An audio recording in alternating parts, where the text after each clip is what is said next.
João capítulo 10, verso 10. O tema da minha mensagem hoje, ela vai falar de estações. Aqueles lugares onde paramos, muitas vezes nas programações de onde vamos fazer, ou onde elas foram elaboradas. As estações de trem, onde dá a oportunidade de pessoas subirem ou descerem. Aquelas estações que estabelecemos durante uma viagem, onde nós vamos abastecer, onde é que nós vamos comer, onde é que nós vamos pernoitar. Deus colocou uma palavra no meu coração, e ela tem a ver com esse texto. Coloque, por favor, o texto, João 10, 10.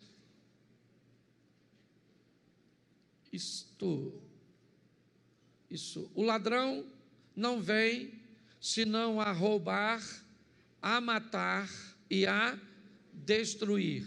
Eu vim para que tenham e a tenham com... Feche seus olhos. Senhor nosso Deus e Pai, em nome de Jesus, continua falando conosco.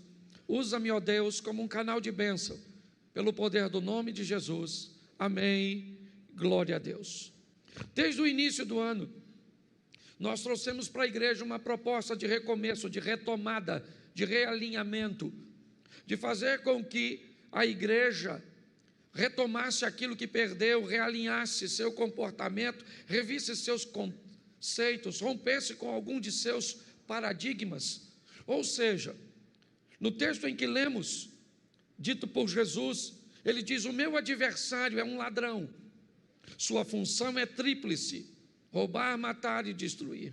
Porém, a minha função é oferecer a vocês vida, e vida com fartura, e vida com abundância.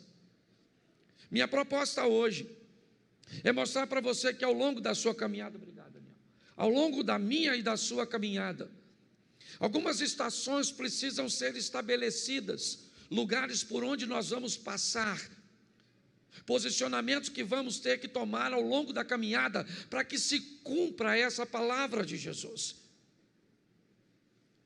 É muito importante entendermos que o relacionamento com Deus para esta vida é um relacionamento de parceria, onde aquilo que Deus fez por mim e aquilo que eu faço vai estabelecer tudo aquilo que vai se realizar mais à frente.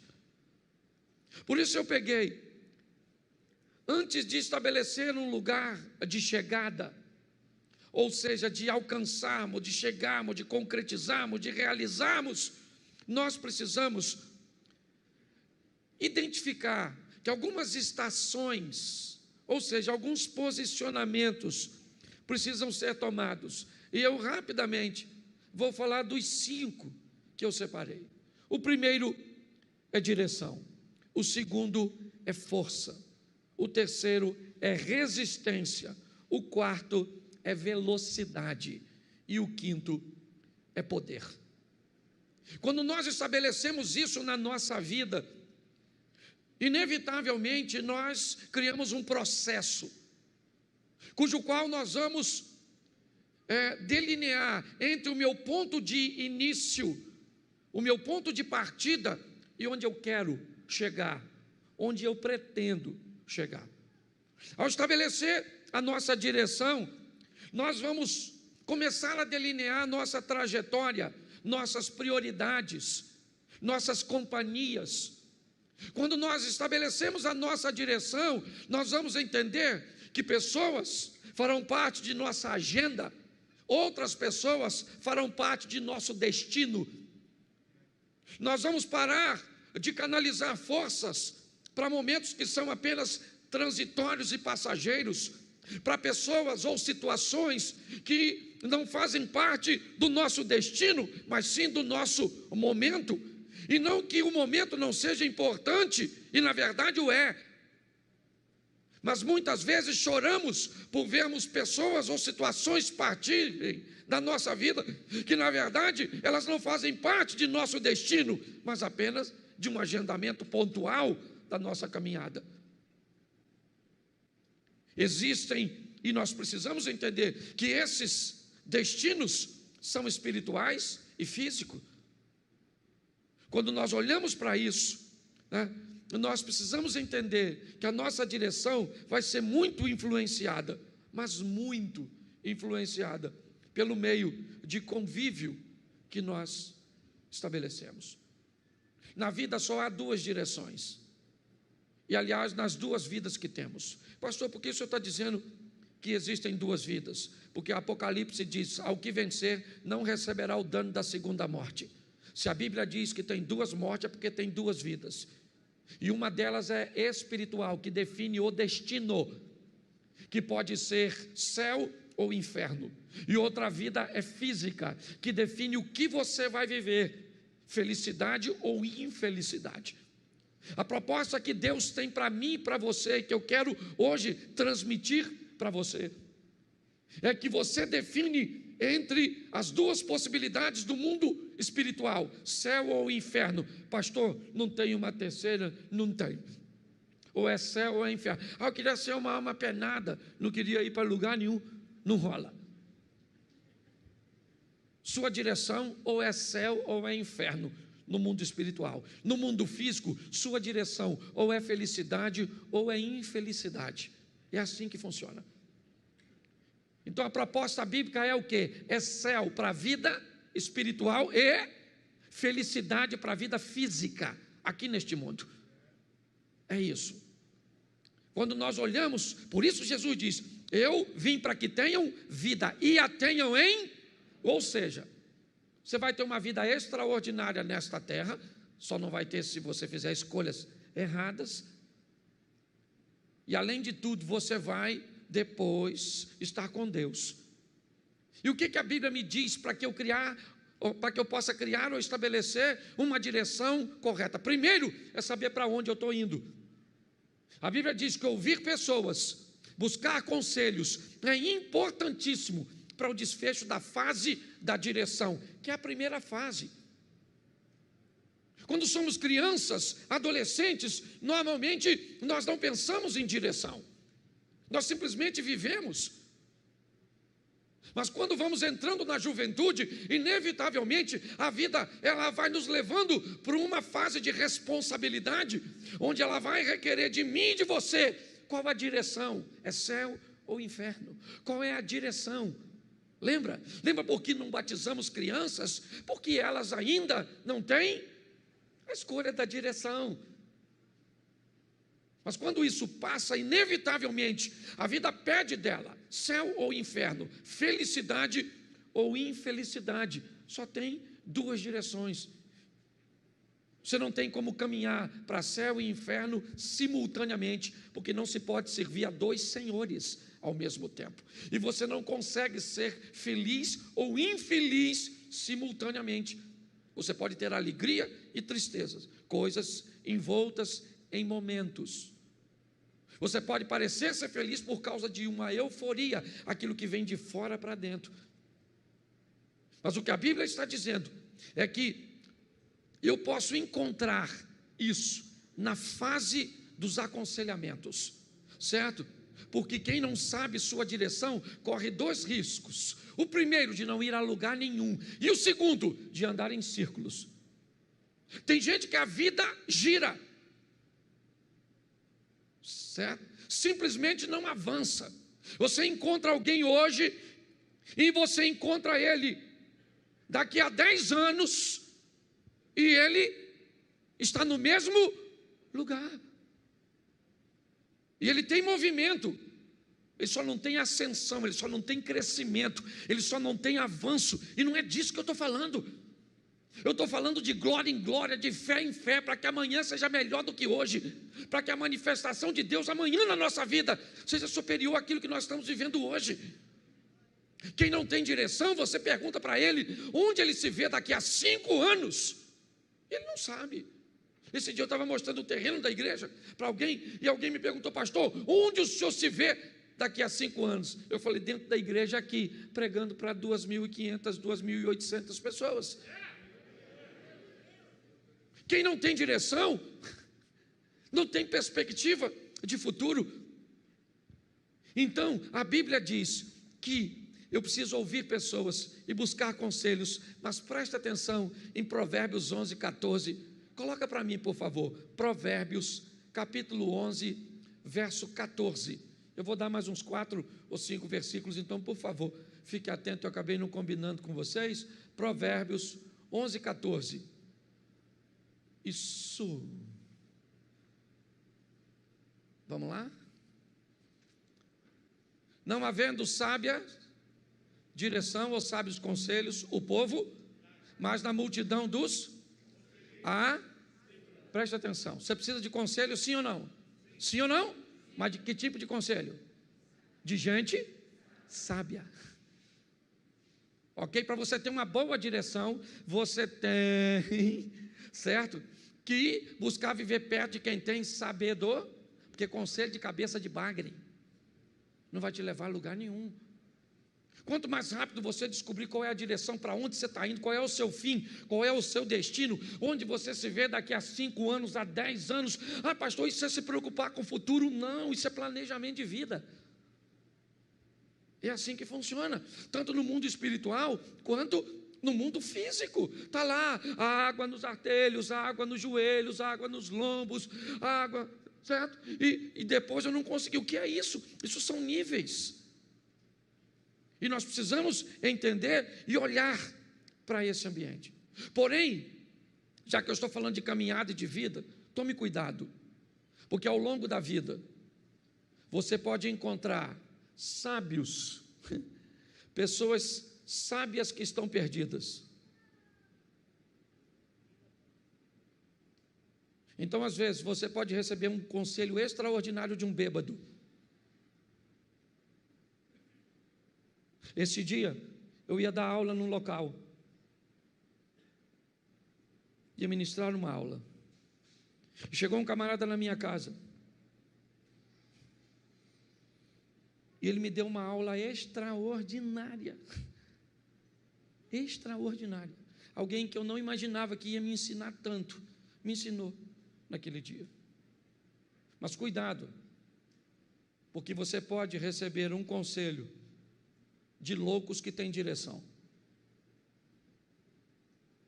Preste atenção, na vida você pode encontrar sábios que estão perdidos e vão te dar um conselho sábio, e loucos que têm direção e que vão te levar para mais longe de Deus do que você pode imaginar, porque estão envoltos em seus resultados. Lucas 12, 20, coloca para mim isso, e vai dar o entendimento do que Jesus está dizendo. Lucas 12, 20, eu não sei se eu consigo falar de todos os pontos aqui, mas vamos lá. Mas Deus lhe disse: louco, esta noite te pedirão a tua, e o que tens preparado para quem será? Essa é uma história que Jesus está contando de alguém altamente rico, altamente focado e direcionado, alguém que está disposto a ganhar o mundo.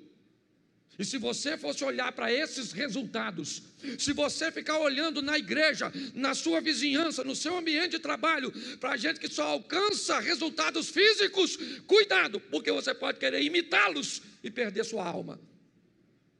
O que a Bíblia diz é: ganhe o mundo sem perder a alma. Por isso, cuidado, porque está assim de gente louca, dando conselho para os outros.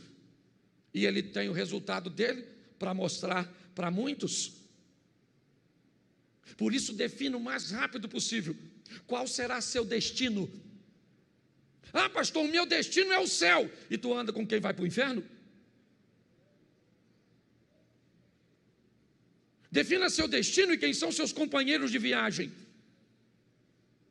Que tipo de destino você traçou para você aqui nessa terra? Busque andar com pessoas que estão indo para onde você está indo, que estão fazendo aquilo que você almeja fazer. Muitas pessoas não conseguem chegar em lugar nenhum, simplesmente porque não tem um senso de direção. Descubra a direção o mais rápido possível.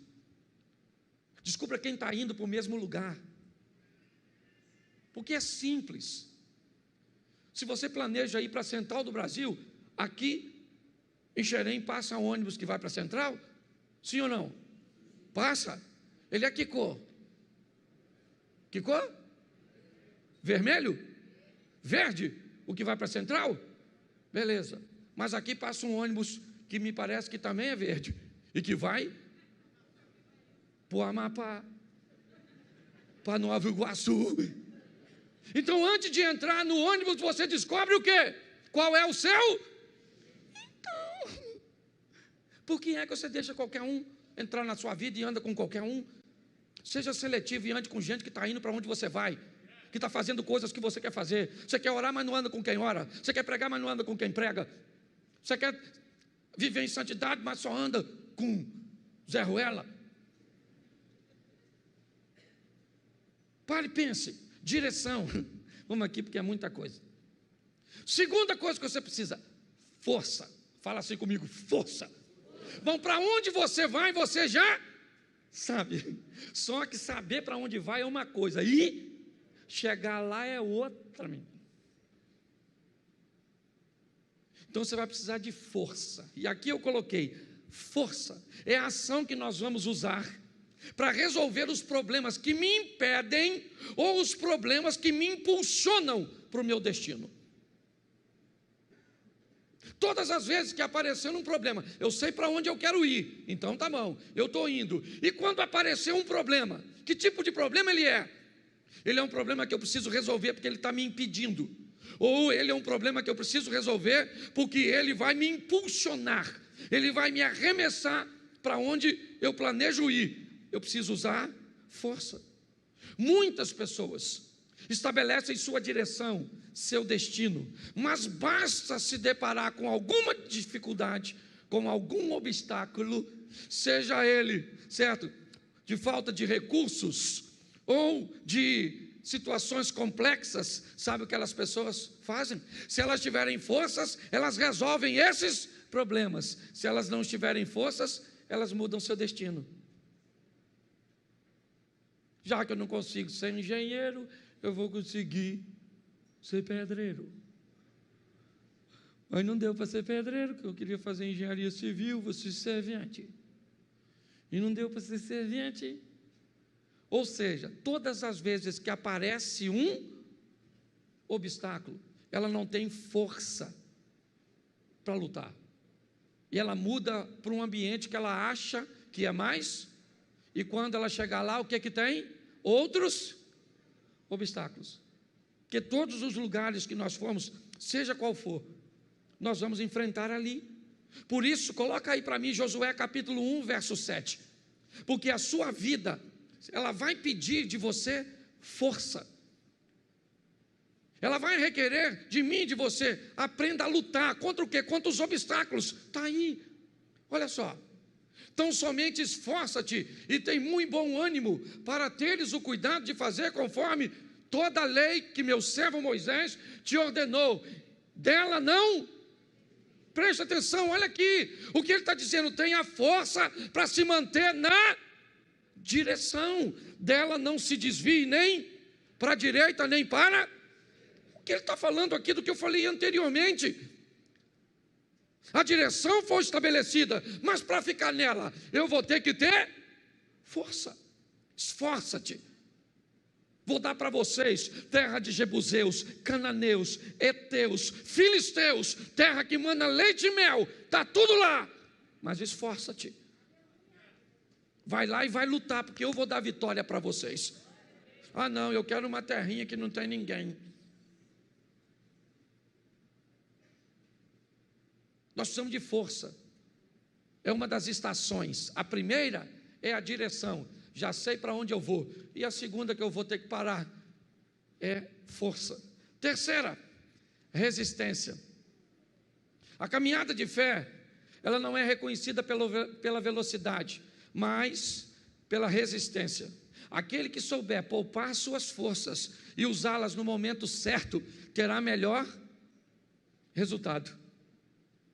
Você já viu gente que entra na igreja, se converteu, mas pensa numa pessoa, descobriu a direção, o céu, e acha que agora aceitou Jesus, super-homem, Mulher Maravilha, e começa a fazer tudo, e faz tudo, e participa de tudo, e de repente, cadê a pessoa?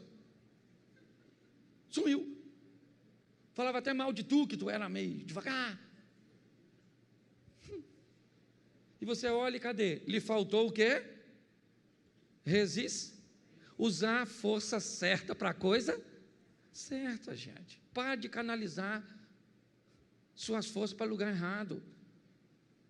Senão você vai esmorecer na caminhada. Fica na igreja olhando para quem não deve. Fica. Pastor, vou embora daqui. Descobri que ir para o céu é muito difícil. Vou lá para o concorrente. Ah, pastor, não dá não. Ah, não dá não. Você sabe quantas vezes, nos 7 anos que a igreja está fazendo, que eu já tive vontade.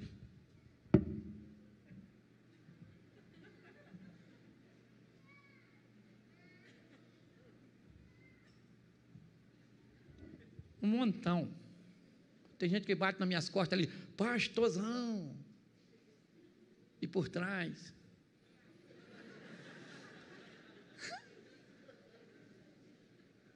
Assim, ó. E eu tenho que ser resistente. Teve gente que já me abordou ali, mas falou uns 20 palavrão comigo. Xingou eu, minha mãe, minha avó, minha tia, os parentes meus que não nasceu. Xingou eu de tudo. E se eu falo para ele, vai lamber sabão, metade da igreja desvia.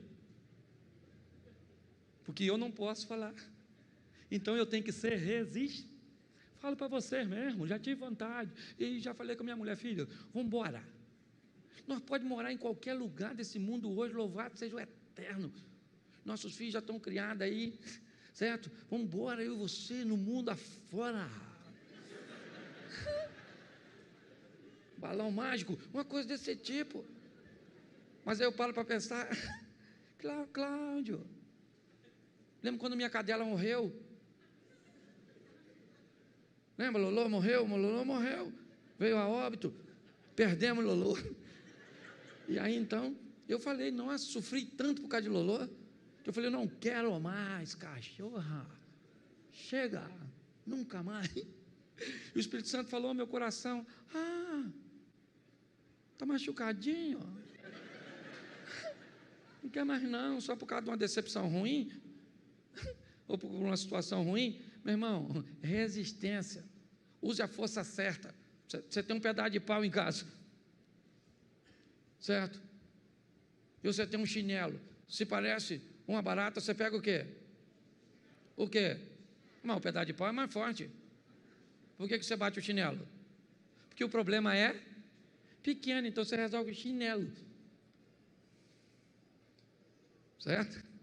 Tem gente que não resolve, sai de casa. O que tem lá? Um monstro. Nossa, quem é? Uma barata.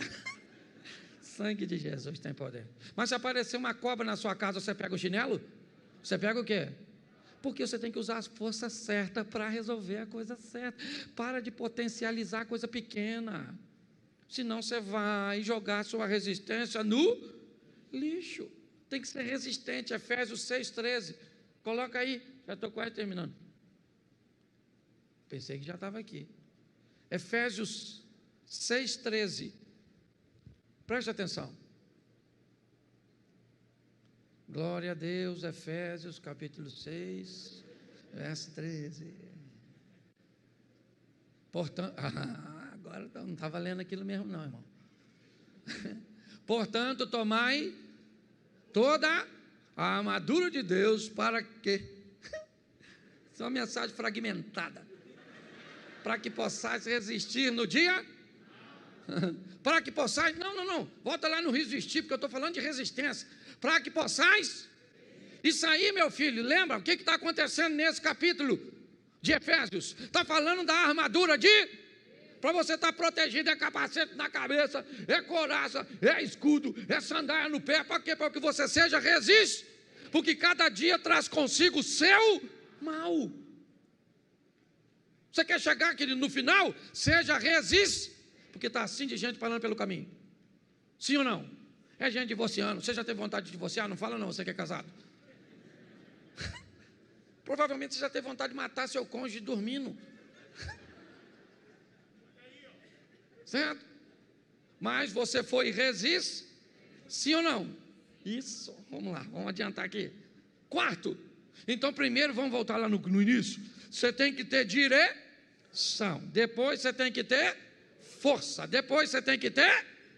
E aí, se você chegar até aí, você define a velocidade. E eu confesso que eu fiquei desapontado quando me deparei com esse texto de Números 13, 25. Eu já tinha passado por esse texto dezenas de vezes, mas eu nunca tinha parado para ver sob essa perspectiva. Números 13, 25. Depois, voltaram ao fim de quantos dias? Quantos dias? Se esses caras voltam de espiar a terra depois de 40 dias, se eu quiser fazer qualquer tipo de conta, vai ficar, certo? Pequeno. Sim ou não? Sim ou não? Sim. Se ele levasse 20 dias para ir, mais 20 para voltar. Se levou 15 para ir, 15 para voltar, 10 para espiar. Se levou 40 para ir, 5 para espiar, 40 para voltar, seja qual for, a conta compromete algo muito sério, a velocidade. O que a Bíblia está dizendo é que o povo leva 40 anos para atravessar ou para chegar num lugar que os espias fizeram com... Nós temos um problema aqui, velocidade. Ok? Velocidade. Muitas pessoas se perdem porque ficam a vida toda lutando por um propósito. Cuidado com isso, porque quando Deus diz, vai lá e espia, eles estão 40 dias, 60 dias, que tivesse um ano distante de onde Deus preparou para eles, e eles levam 40. Deus tem coisas para mim e para você que pode ser alcançado muito mais rápido do que você imagina, mas depende do seu posicionamento mediante a isso, porque velocidade é extremamente importante, porque a vida é curta, única e rápida. Dê uma olhada para isso. Por último, aqui, porque está assim lá fora, ó. Quando sair você sai, mas sai mesmo, que é para o povo entrar, e eu tenho que correr aqui, porque esse culto é assim mesmo. Por último, poder. Poder, você precisa de poder, você precisa de direção, precisa, você precisa de força, precisa, você precisa de resistência, precisa para a sua caminhada de fé, você precisa de velocidade, precisa, alcança o objetivo e já lá estabelece outro, mas você vai precisar de poder, e aqui eu quero colocar esse poder totalmente nas mãos do Senhor. E quando Nicodemos olha para Jesus e vai conversar com ele, João capítulo 3, para nós adiantarmos, sabe o que Nicodemos diz? Ninguém pode fazer esses sinais que tu fazes, se Deus não for. O que Nicodemos está dizendo? O Senhor tem força, resistência, direção, não é disso que ele está dizendo, o Senhor tem poder. Quando olham para Saul, com os melhores músicos na sua corte, e um homem diz, conheço um filho de Jessé, o belemita, sabe tocar bem, bom de palavras, valente, de boa aparência e o melhor, Deus é o que Davi tinha que os outros músicos não tinham na casa de Saul. Poder, poder. O que José tinha na casa de Potifar do Egito? Poder. Potifar viu que o Senhor era com ele. O que Daniel tinha na Babilônia? Poder.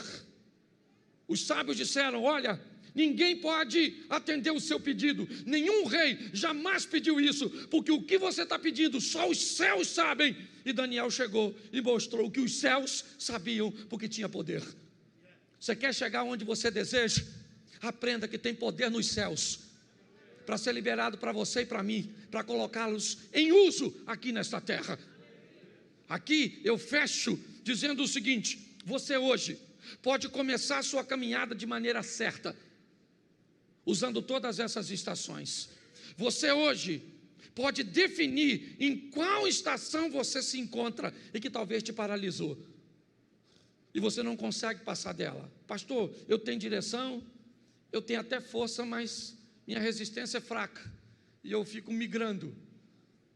Defina onde você está. E a terceira, organize a sua caminhada, para que você consiga agilidade na conclusão. Muita gente, eu conheço assim de gente, está há muito tempo lutando por uma coisa, e não sabe se é o que Deus quer, se está na hora certa, se faz, se não faz, e aí fica migrando, porque quem não sabe para onde vai, acaba não indo a lugar nenhum.